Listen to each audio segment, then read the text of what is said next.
All right, the time is 7:30, so we'll now call this special organizational meeting of the Board of Selectmen to order.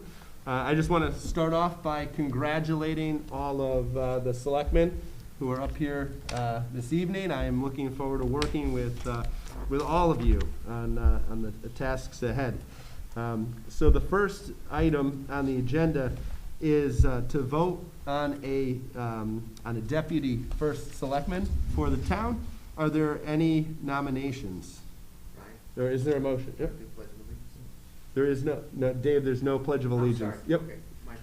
Yeah, it's a special, yeah, we're good.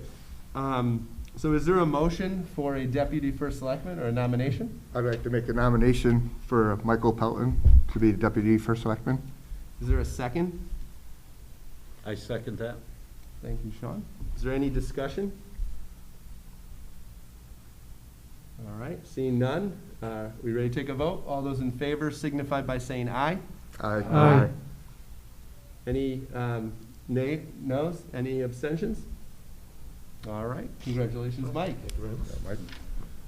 All right, the next item on the agenda is a review of the Freedom of Information and meeting procedures. Our town attorney, Carrie Olson, is here with us this evening. Carrie, would you like to come up and speak on this? Oh, my goodness. I didn't know I was giving a lecture on it. Oh,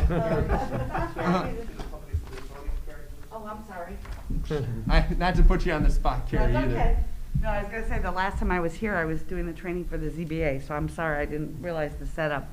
So for those of you who are new to this office, I think what I would begin by saying is that you are public officials, you are part of a public agency, and therefore you are subject to the Freedom of Information Act. So if you had any question, that question should be out of your mind at this point.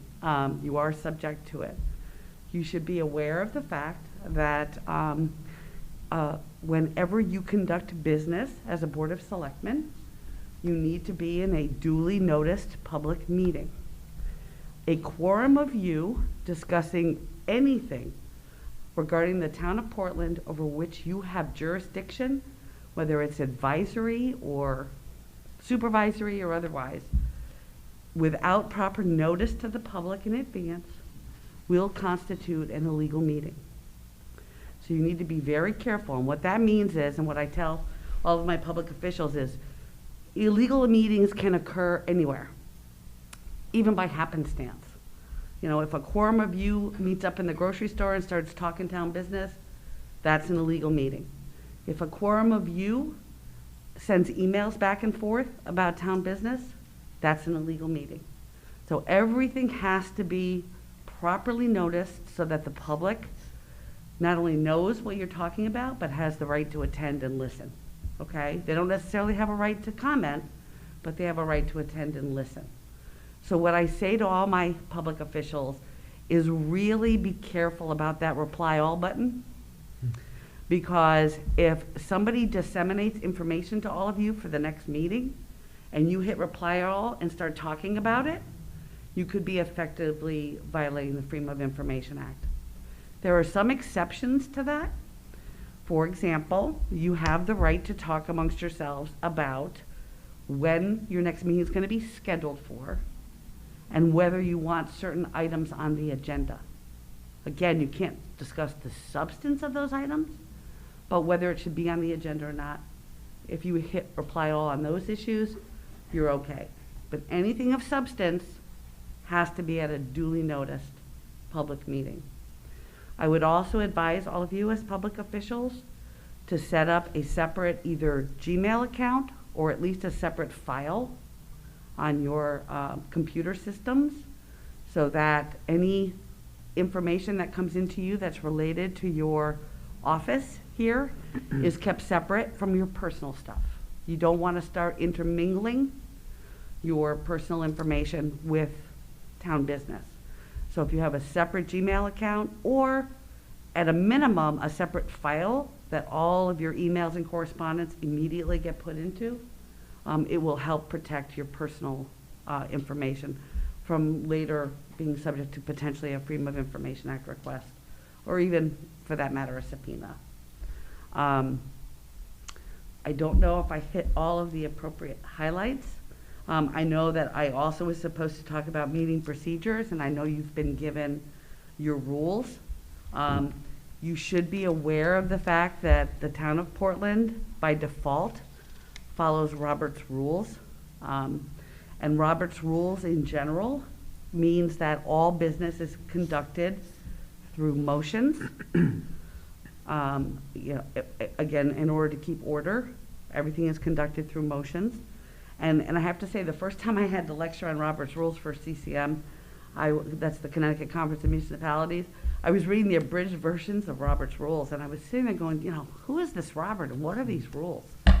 And I was, and all of a sudden I had an epiphany, and maybe all of you are way smarter than me, but I started thinking about, what if there were no rules of order? Can you imagine what a meeting would be like if there were no rules of order? It would be like, putting one truck in a sandbox with 20 kids, right? Everybody be talking over each other.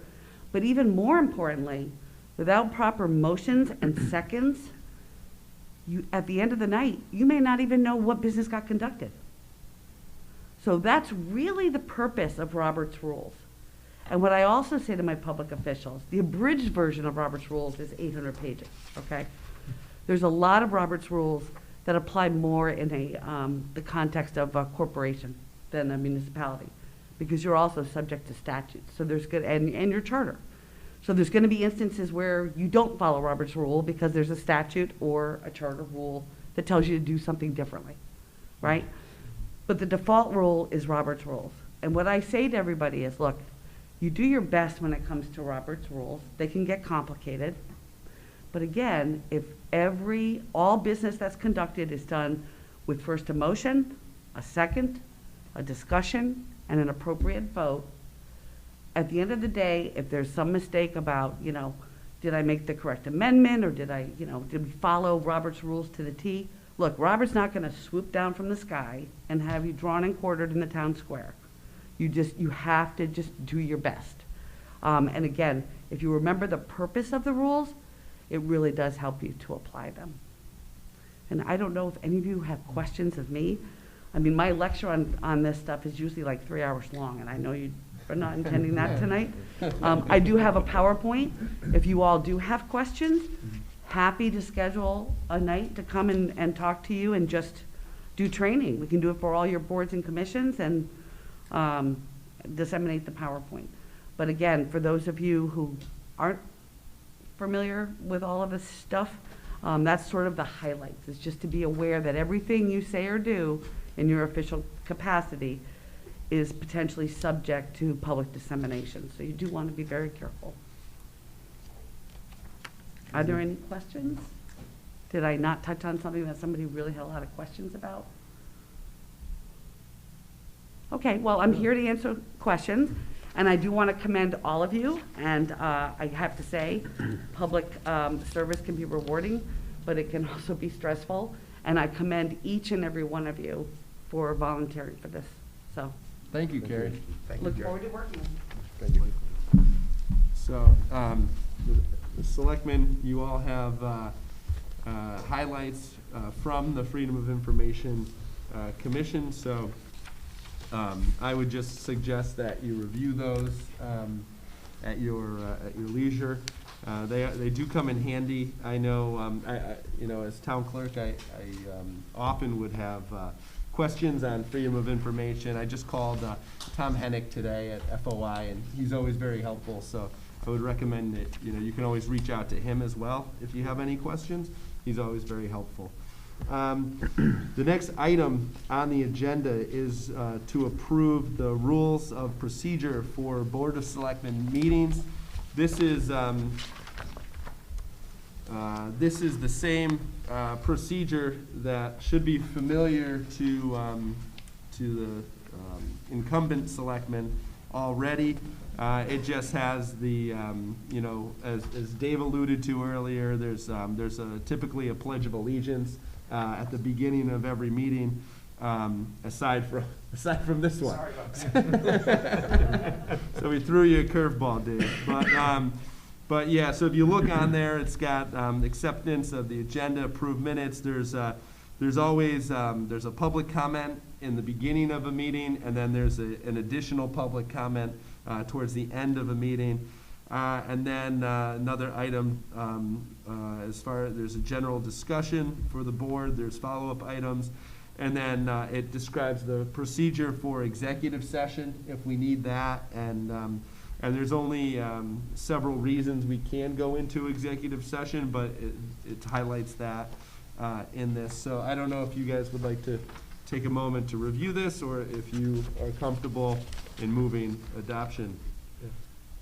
I'd like to make a motion that we approve the rules of procedure for Board of Selectmen meeting. Thank you, Mike. Is there a second? I'll second that motion, Ralph. All right. Is there any discussion? All those in favor? Aye. Aye. All those opposed? Any abstentions? All right, motion passes. And I voted yes, too. Next up is appointment liaisons to boards and commissions. So if you look on your pink sheet here, this lists all the boards and commissions in town per our charter, and then several additional boards and commissions outside of that, like the Recent Schools Facility Study Committee. So I don't know if this is a moving item, so if selectmen aren't comfortable, picking all their boards that they want to be liaison to tonight, we can always revisit it in the future. Typically, we ask that 1 to up to 3 selectmen be a liaison to a board or commission. Yep. Should I be nervous? I didn't get a pink sheet. Do we have? No, that's good. Yeah, I didn't see another one. That's fine, I'll share yours. No, I got one. Here, you can use mine. I got it. Oh, you got it? Okay. I just didn't want to end up with all the commissions. Giving you all of them, John. No. So I don't know, if we can go down the line. Bobby, do you have anything that you'd like to be a liaison to? I've been on planning and zoning and long-range capital and inland wetlands before. So I was thinking capital and planning and zoning. Planning and zoning and long-range capital? Yeah. Okay. Great. John, do you have anything that? So I've done in the wetlands before as well. Okay, I'd be interested in that. okay. And actually, when I did it, was before they separated them out, so why don't I take inland wetlands and conservation? Great, sure. Well, Yeah, I had 4 of them, but for now, I'll plan to stay with them. So Yeah. economic development mhm. is the first one, and then library board is the second one, and long-range capital, I've been involved with forever, Yep. and Parks and Rec. Parks and Rec. Were you on the library too at one point, Ralph, or was it you? No, You attended the meeting? I became liaison, I never was on that before. Okay. being Okay, so you don't want to do that one? No, did I? Yeah, I said library. Did you say that? Oh, yeah, I did. I Yeah. wrote that. You got it. Yeah, right. All right. Mike? Economic development All right. would be good. Parks and Rec, Parks and Rec. do it with Ralph. Youth services, P, okay. and I'm not sure who else we have on water and sewer, but that's gonna be a big issue coming up. I'd like to be involved in that if you Yep. can. Great. How many do you want each of us to have? Do you have a number? What's that? Is there a number you want? each No, of it's us to as have? many as you want. You don't Okay. have to, there's no minimum, there's no maximum. Okay. So it's just whatever the selectman would like to be a liaison. And the liaison typically would attend the meetings, and then they would report back to the board, or they would report the board's work to the committees. So that's typically what the work of a liaison does. Mike Hernandez? So I'm already on the school facility study. Yep. I don't see it on here, but wasn't there social justice? That is, It's official now, right? official. It's official now. it is Hasn't been on- official. It's not in the charter, so I think that's why Oh, is it's that not why? listed, Yeah. but. I'll still but just be you a can still do liaison that, so for we'll add that. I think this might have been printed. I don't know. Yeah, Let me- it I'll probably check- should be in that bottom list, which Yeah, is it committees. should be. Yeah, let me check with Michelle on that, but I see no reason why you can't be a liaison to that. Yeah, and then I'm just gonna And that's defer the- to another meeting for some more, but I don't know what I wanna do yet. Okay. Sean? Let's see, public safety telecommunications, Okay. emergency management advisory board, and, brownfields So, commission. yeah, again, I think it's similar to the last one. We Yeah. can put you on that. Let me see, Brownfields. Sean. Let me see, Mike. H. All right, let me just check on that, Sean. Okay.